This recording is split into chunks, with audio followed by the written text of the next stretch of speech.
for the Susan Taylor Podcast, where we discuss the yoga of mind, medicine, and healing.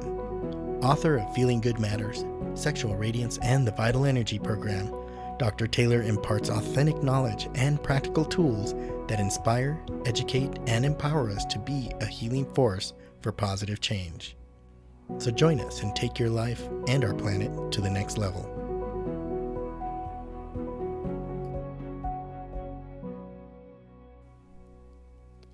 Hello and welcome to Podcast 54. Does feeling good really matter?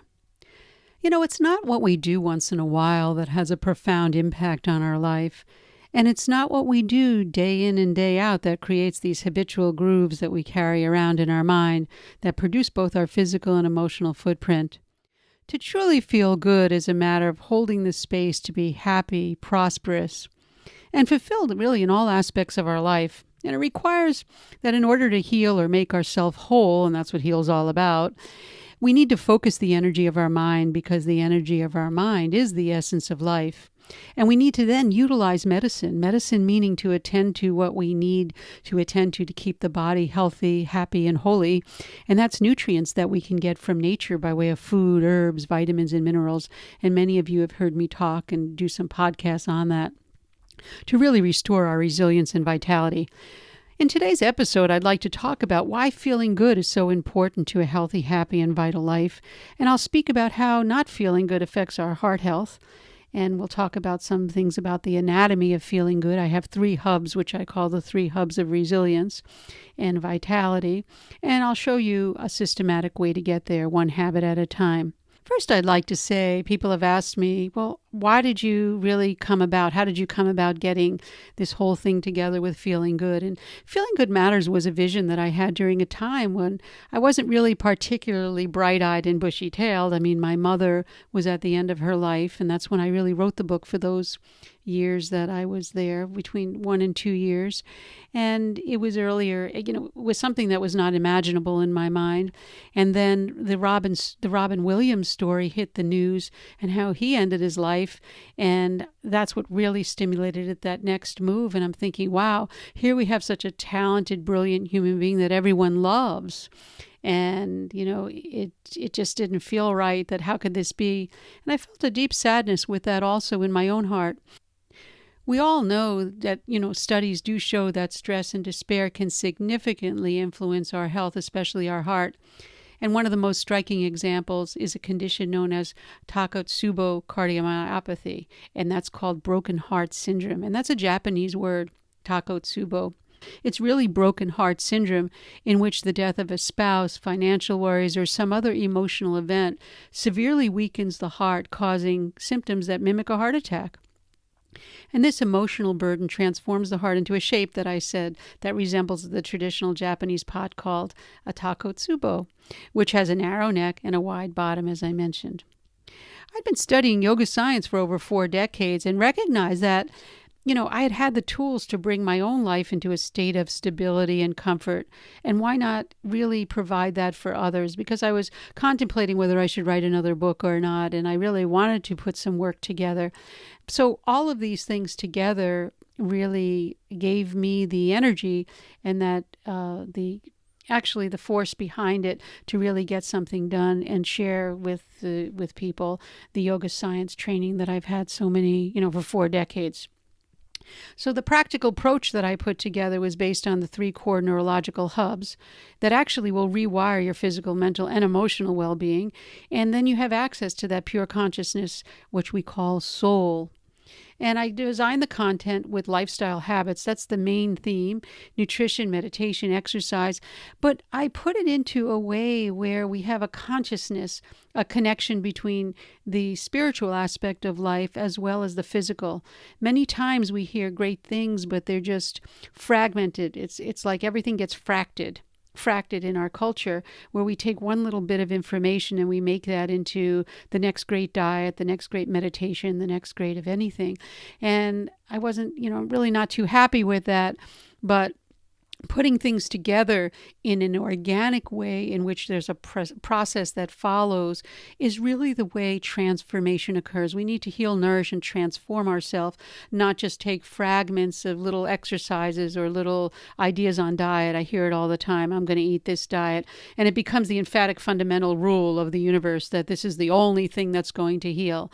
But we really have to put something together because we can optimize our biological expression and change our heredity. Actually, epigenetics talks about this, our genetic expression.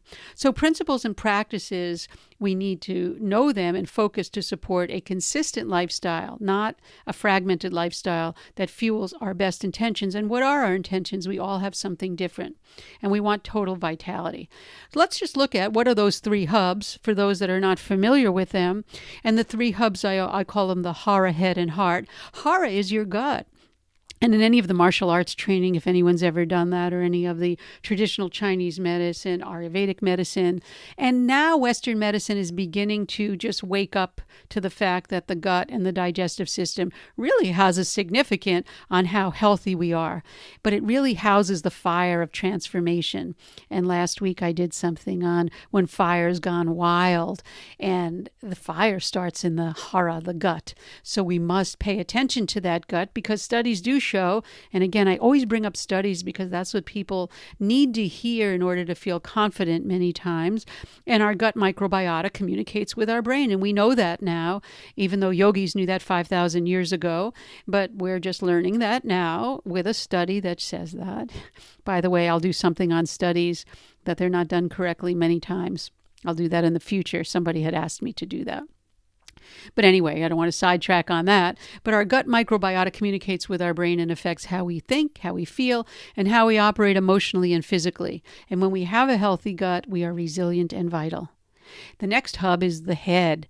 Our brain is the organ that allows our mind to operate. When the brain is healthy and nourished properly, we're calm, focused, and have the capacity to live fully with stability and comfort. And we're balanced, and we have a balanced approach to life, and we're less reactive and more responsive. So our head is very, very important, and that's where we focus the energy of our mind. So we collect the energy in our hara, we focus it in our head, and we circulate our energy for ourselves and others through our heart. You know, the heart is both a simple biological machine and a vital organ that many cultures have revered as an emotional seat of the soul. It's the symbol of romance, sadness, sincerity, fear, even courage, and it actually stores our feelings. It comes from the Latin word for heart, which is cor, which the heart, simply put, is a pump that circulates blood if we're looking in a physical way, but it's also starts circulating.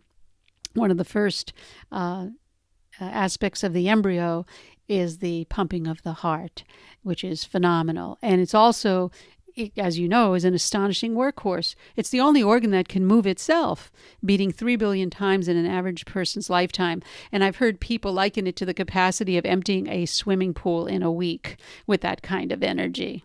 So feeling good is about the synchronicity between the hara, head, and heart, and that's what it really takes to know how to really work that in a precise, almost like an experiment, meaning it has to have precision, it has to have the right ingredients, and it has to be done systematically in order to feel good. Just imagine for a moment where you're able to control your genetic expression. You have the ability to direct your positive changes, any positive changes in your brain.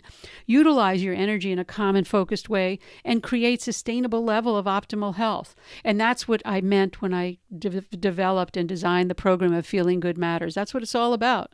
Where you've overcome that distractedness that we have, that lull in motivation. We become procrastinators. And then we become the author. We can write our biological expression. In other words, write your own life story, you've heard me say before. You know, I always say to people, do you know that our genes are a suggestion? I had heard that when I was giving a lecture in psychoneuroimmunology, and I was actually sitting with a brilliant geneticist who said, you know, Susan, genes are an expression, actually an expression based on a suggestion, because we can become masters of our fate rather than victims of our heredity. They're the template. You know, the genes are our template of our predisposition, but not our fate. Just by changing how we eat, think, and interact with our environment, in essence, our habits, we could change the outcome of our heredity. It's amazing. And one of the biggest habits we have is stress. And we know that, the habit of stress. It's the habit of the mind and fear. The way we think is a habit. The way we operate is a habit. It creates a loop when we're upset of anxiety, despair, and depletion. The more stress we have, that feeds that loop. Our brain receives the signal. We know how that works. The alarm goes off. And then what we do is we keep repeating it without even knowing it. But the good news is, and this is what I'm teaching in resilience training, is that you can overcome stress by building your confidence and mental capacity and override those obstacles that are currently binding us. The fact is, habits create our impressions, our mind grooves that sustain our physical and emotional reality. And I always tell people, don't break a bad habit, create a new one. Our happiness is fed by the habits that we create and we feed. Remember, nothing happens in our mind that doesn't leave a footprint on the body, because the mind and body are one. Good habits create joy and contentment, and bad habits create disharmony and illness. And our life is defined by our habits. So how do we get started? I promised I would just say something about how do we get started. Well, create one habit at a time and build a new life. You don't need to be going out buying books, buying this, clinging to things that maybe people are selling that you really don't need. If you need something, you might need something for inspiration, but don't go out of your way to do that. Just start learning how to create a habit of having a stable body, have proper breathing, and a still mind. A still mind comes from meditation. And before I want to close, please remember, human beings possess the power to heal themselves and heal the planet. And utilizing this power leads to freedom and fulfillment. Feeling good is that state where the mind is free and the soul is free of any kind of worry, any kind of fatigue, anything that's keeping it down. It becomes fulfilled. We have a life of freedom and fulfillment. The mind is free and the soul is fulfilled. We suffer from pain and sorrow when we lose sight of this awareness. Take time to train your awareness through working with those 3 hubs I mentioned, the hara, head, and heart, in a precise and skilled manner, and it's really worth your time. And that brings me to the end of this episode. Contact us at susantaylor.org if you have any questions, comments, or feedback. And again, thank you for listening.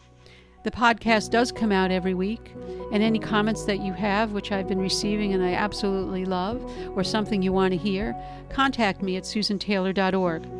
And until next time, remain calm.